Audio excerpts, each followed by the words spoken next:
themselves that they are the heroes of the resistance movement in the Arab world. In this case, if they succeed in this, it will be difficult, very difficult for the demonstrators to demonstrate against a regime who are fighting for the rights or supporting at least the rights of the other Palestinians. That it just creates that much more murkiness in the whole situation. If a revolution was needed, perhaps it was most needed in Syria, which is perhaps one of the most tyrannical governments in the Middle East. Most tyrannical. After Iraq, after Saddam Hussein's Iraq. After Saddam Hussein. Because having visited both countries, you know, that is the impression I walked away with. I visited Iraq during the Saddam Hussein years. It was one of the most claustrophobic environments to have to be at that time, and I found Syria wasn't perhaps as bad as under Bashar al-Assad, but Hafiz al-Assad was definitely tougher. But Katrina, people forget when Ambassador Amin was mentioning, the Libyan society is a very fragmented tribal society. What is happening in Libya has all the elements of a civil war between Colonel Gaddafi.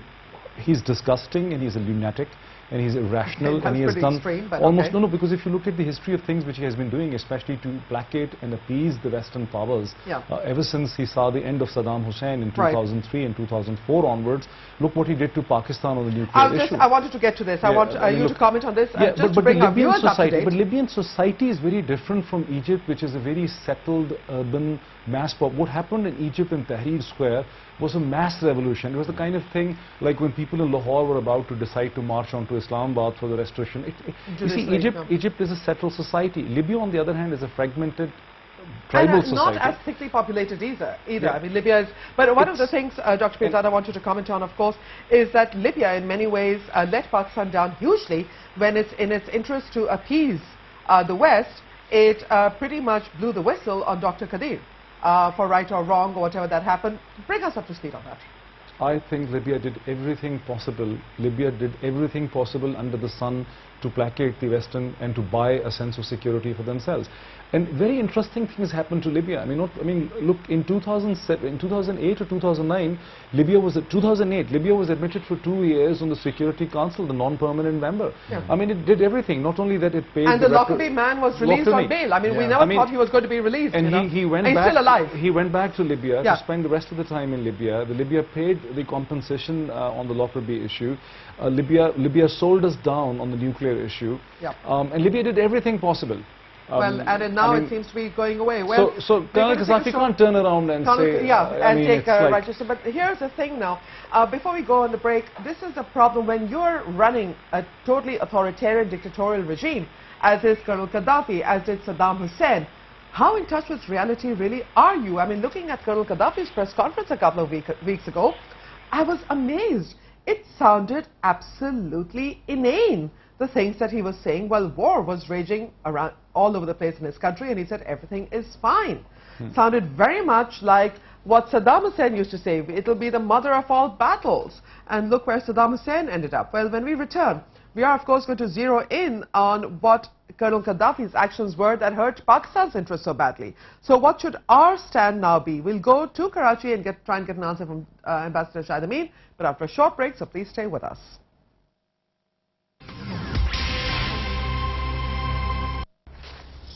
मैं एक dentist हूँ, पर मुझे भी गर्म ठंडे के नाम पे डर लगता था।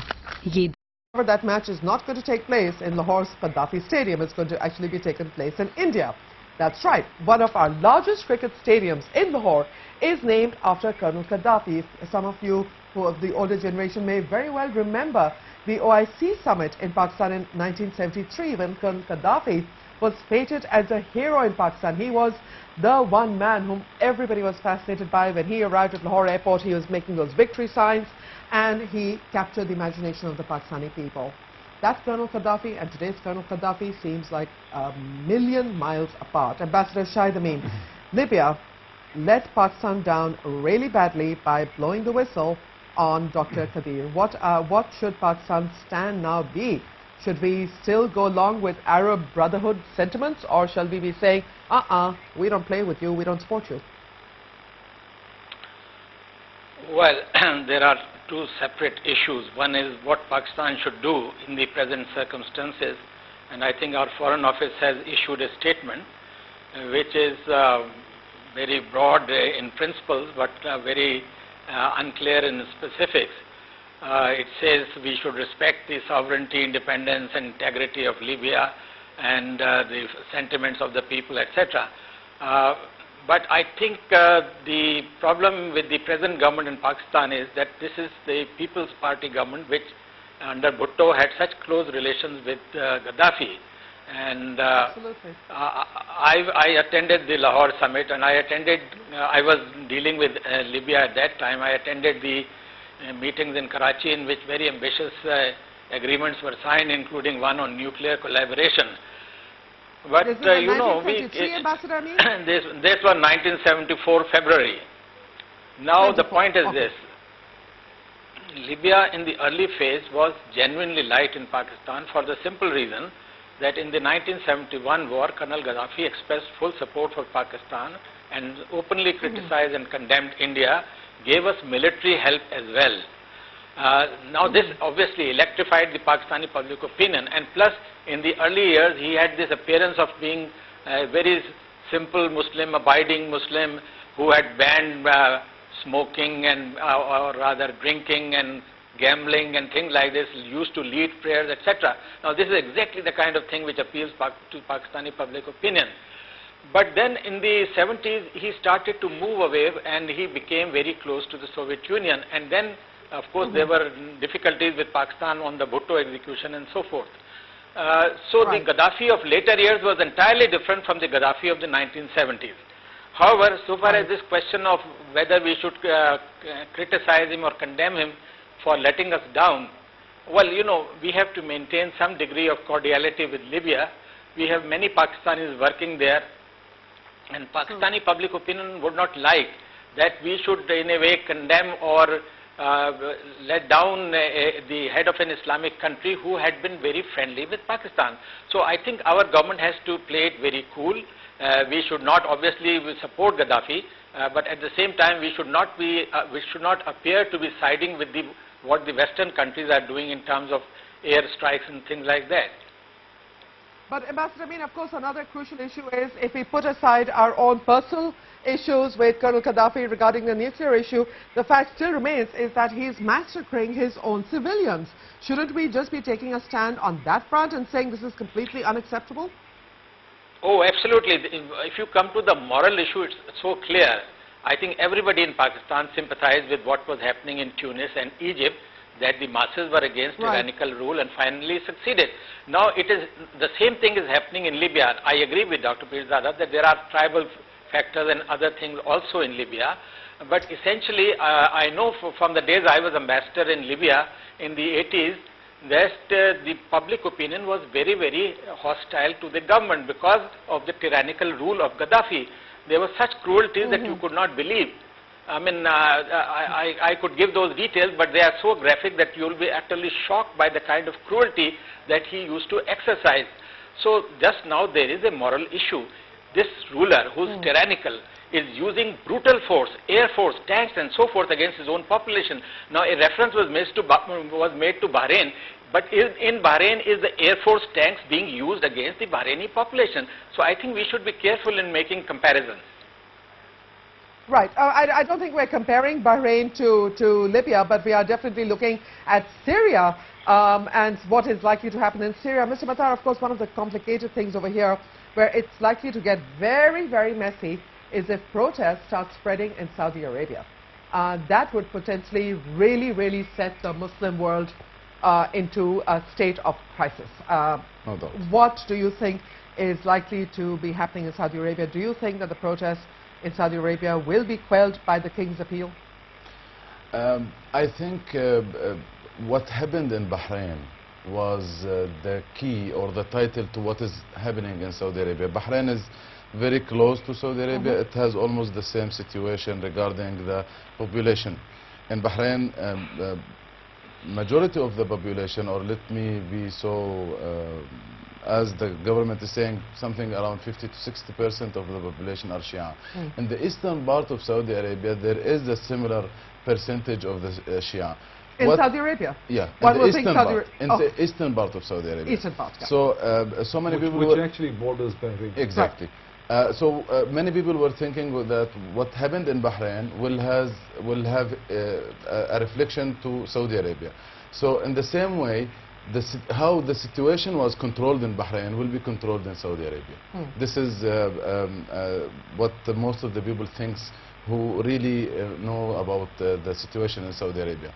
What I'm trying to say over here is that there was something like an uprising in Bahrain. It was controlled by Bahrainian police and by the GCC police right, and UAE armed and forces. Saudi Arabia both. So I think troops. something similar will be happening in Saudi Arabia in case there is a demonstrations against the royal family. Now, of course, this is the complex part, Dr. This is very complex. Because Saudi Arabia is not just a country, it is a seat of Islam in many ways. And we have had problems in Saudi Arabia before, historically. Now, the issue is that there are so many possible myths also regarding that whoever controls the Kaaba rules Saudi Arabia. That's why we had, that was a popular conception, but which is why we had the attack on the Kaaba, I think it was 1979. 79. So, you know, these kind of issues that come up, protecting Saudi Arabia's royal family and Saudi interests will probably be something that most of the Muslim countries will fall into line with. No, I don't think you don't think anything. So? No. You see, first of all, in the contemporary Pakistani minds, say in the last few decades, we might have a certain perception of Saudi Arabia, but internal conflict and war has waged in Saudi Arabia many times. Sure. Kaaba has changed hands between one or the other kind of invader or rulers. I mean, before the House of Saud, that happened. Before the House of Saud, but yep. that happened. That has been happening in all throughout the last 1,000 years. Sure. To suddenly take a position that. No, but I'm saying that this issue had been brought up in 1979. Which is when it already started. I mean, in 1979, certain elements were challenging a regime, right? That's and right. the regime was powerful enough, and the regime supporters were powerful enough to quell them. But to say this thing that given the sacred nature of Saudi Arabia or Kaaba or Makkah and Medina, somehow the other the world has to take a political. Not the world. The Muslim world will be thrown into chaos if this issue comes up. Muslim world always reacts without understanding the issues on the ground. Yeah. But first of all, after having said all this, let me be very clear in this program. I don't see any imminent threat of a meltdown in Saudi Arabia for the simple reason that Saudi system of governance is such that whereas there is in fact a royalty, but they have a fair distribution of economic resources across the country. Very good point. They have a very large wealth production system. Yeah. They're rich and they do not have the kind of inequality or the kind of grievances that exist in certain other parts of the Middle East, and also the state is very powerful. Let's not forget. Yeah, the state is powerful, and also I think Mr. Matar and Dr. Pirzada, I think we both can agree that Saudi Arabia and the UAE really look after their own nationals. You know, the word nationals is used, not expatriates. They look after their nationals. They are extremely biased in favor of their nationals throughout this UAE system and the Saudi Arabia, and the Saudi regime is very deep and very powerful. It's and tremendously supported by the West as well. It's very different from the Egyptian regime, but let's also not forget the important point that in a country like Egypt, when there was a mass uprising against Hosni Mubarak, the military as an institution was there to ease out the situation, right? But Saudi Arabia doesn't have the kind of military that will probably ease out the royalty, but still Saudi Arabia is not infantile in terms of institutional landscape, the way Colonel Gaddafi had not allowed any institutions to take hold in Libya. He tried creating a state. There was barely a state before he took over as well. I mean, so I mean the situations are very different. I forget what, does he have a green book or a red book? I forget. He had a green book. He had a green book. I see no possibility of a meltdown in Saudi Arabia. No possibility of meltdown. Let's go to Karachi. Ambassador, this is of course one of the most complex situations over here, is that Libya is in a situation where if a regime change does come about, or Libya does get split according to whatever forces that may operate in the region, could this have some kind of trigger effect? Could we see a backlash? Because some commentators are now saying that we could actually see a backlash in Egypt towards that, where remnants of the regime in Egypt will try to make a comeback. Well, I doubt it very much. In fact, the report suggests that the present Libyan or rather Egyptian administration is also joining the efforts against Gaddafi. Can I go back to Saudi Arabia, because I was also Pakistan ambassador in Saudi Arabia for 4 years. And Okay. I have dealt with the Saudi Arabia as a country in the Foreign Office for many years. Saudi Arabia is a case by itself. Firstly, let us not forget that it is our closest friend and ally in the Arab world, and maybe it ranks very high on a global basis. Pakistan and Saudi Arabia support each other on all key issues. It is a major